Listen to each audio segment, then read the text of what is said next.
सहमत।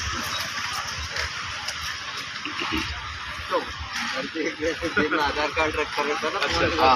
अखिल वाजपेयी नाम है मेरा, लखनऊ से, उत्तर प्रदेश लखनऊ के रहने वाले हैं। और हमने अपना यही मन बनाया कि हमको पैदल भारत देखना है। और ये मन हमने इसलिए बनाया क्योंकि हम मीडिया, एक तो न्यूज़ अखबार हो, चाहे समाचार हो, चाहे सोशल मीडिया हो, हर जगह लोग, मतलब वो ऐसा लग रहा था कि वो मूर्ख से मूर्खता की तरफ बढ़ रहे हैं। और क्या सच में हमारा देश ऐसा ही है? इस पर हमें भरोसा नहीं होता है। और जैसे प्रेम है, हमें अपने देश से बहुत प्रेम है, और जितने भी लोग हमसे मिलते हैं, उन्हें भी देख के यही लगता है कि उन्हें अपने देश से प्रेम बहुत है।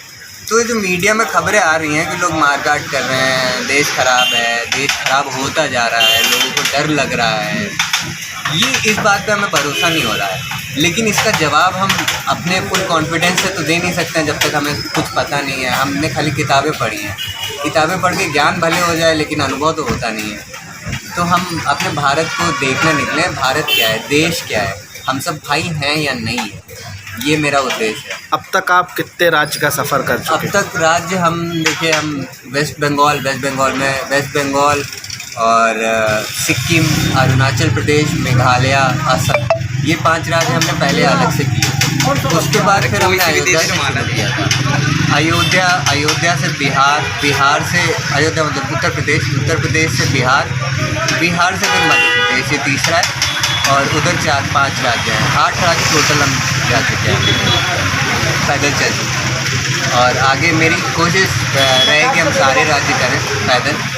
तो यहाँ से कन्याकुमारी, यहाँ से पूरी उड़ीसा जाएंगे, उड़ीसा से फिर पूरी कन्याकुमारी की तरफ। कोई एक ऐसा उद्देश्य आपका? एक ऐसा उद्देश्य जो लोगों को हम बोलना चाहें। लोगों से हमें नहीं लगता लोगों को उद्देश्य बताने की ज़रूरत है। लोग अपने आप में सक्षम हैं, उन्हें भटकाने नहीं चाहिए। बस हमें ये लगता है कि आप बहुत सारे, मतलब जैसे आजकल ना हर चीज़ की एक सिक्के के 2 पहलू होते हैं ना, जैसे तो जब सिक्का उछाला जा रहा है तो आजकल ना हेड और टेल दोनों गिर रहे हैं, मतलब सही और गलत दोनों आ रहे हैं। अब ये जैसे वो रॉकस्टार पिक्चर नहीं आई थी, उसमें डायलॉग था नेगेटिव दिखता है, तो वही हो रहा है। वो बिकने के चक्कर में नेगेटिव ही दिख रहा है, कोई कहीं से गिर रहा है। अभी कुछ दिन पहले की ही खबर है, देखिए इंदौर में किसी ने एक मंदिर के बाहर कोई चूड़ी बेच रहा था, उसको मारा, फिर वो खबर पूरे देश में फैलाई गई कि एक मारा। तो क्या एक उसको मारा, ऐसी खबर नहीं फैलाई जा सकती थी कि किसी मुसलमान ने किसी हिंदू की इतनी मदद करी, या हिंदू ने मुसलमान की मदद करी? ऐसा नहीं हो रहा है क्या देश में? हमारे साथ तो होता है, हमें तो हिंदू भी रखते हैं, मुसलमान भी रखते हैं। अब जब से हम निकले हैं 50% टाइम ही हुआ है जब हमको अपना खाना बनाना और टेंट लगाने की ज़रूरत पड़ी है। हम अनजान हैं लोगों के लिए, जैसे आपके लिए, आपने अभी हमको नाश्ता कराया, भैया के लिए अनजान है, उन्होंने ना हमसे पैसे लिए, ना चाय के लिए पैसे लिए, उठना तक नहीं। ऐसे ही लोग हमको अपने घर में रखते हैं, हम उनसे पूछते हैं कि क्या भैया तंबू लगा सकते हैं, तो वो कहते हैं नहीं तंबू क्यों लगाना है, आप हमारे घर में नहीं। और वो ये नहीं पूछते हैं हमसे कि आप हिंदू हो या मुसलमान हो। कुछ लोग पूछते हैं, ठीक है, वो अपनी वो है। जातिवाद हमारे देश में इतना फैला हुआ है कि वो लोग पूछते हैं, वो बात अलग है। लेकिन वो पूछने के बाद उनको कोई वो नहीं है, उसमें द्वेष या ऐसा कुछ नहीं दिखता है।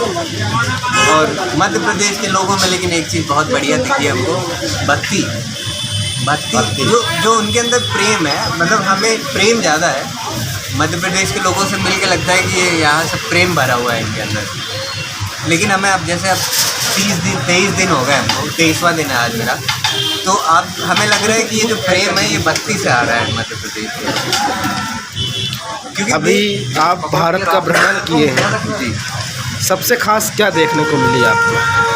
सबसे खास प्रदेश हम बता सकते हैं, लेकिन सबसे खास आपका सवाल है, जैसे हमने बोला ना, आप लोग बोले भारत क्या है, तो सबसे खास ये भी बहुत बड़ा आपका जब सवाल है, बहुत वेग बोलते हैं। तो सबसे खास वही है, बात वही पुरानी सी है, लेकिन सबसे खास यही मिला है हमें देखने में कि बिना मांगे मदद मिलती है।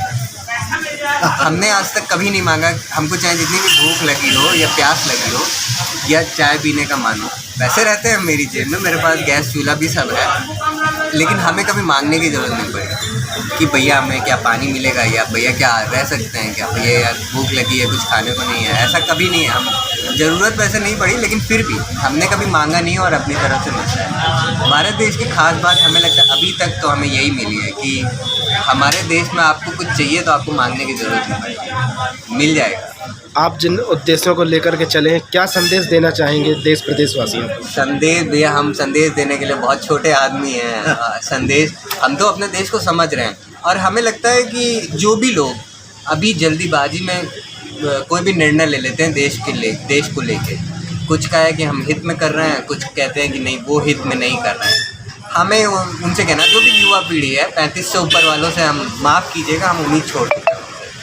हमें नहीं लगता है वो अपने आप को बदलना चाहेंगे, उनकी जैसी सोच बन गई है बन गई। लेकिन 35 से नीचे वाले लोगों से कहना चाहेंगे कि आप निर्णय मत लीजिए बहुत जल्दी, देख लीजिए। एक लास्ट सवाल, जी, प्रारंभिक शिक्षा आपकी क्या है? आप प्रारंभिक शिक्षा मतलब कितनी पढ़ाई करी है? जी हाँ, हमने ग्रेजुएशन किया है, बीएससी किया है एनिमेशन एंड मल्टीमीडिया से, कार्टून और फिल्म्स बनाने वाली पढ़ाई, इसी में हमने ग्रेजुएशन करी है। और हम पढ़ाते भी थे, एक एरिना एनिमेशन नाम से इंस्टीट्यूट चलता है, आखिरी मेरी जॉब वही थी, वहाँ पढ़ाते।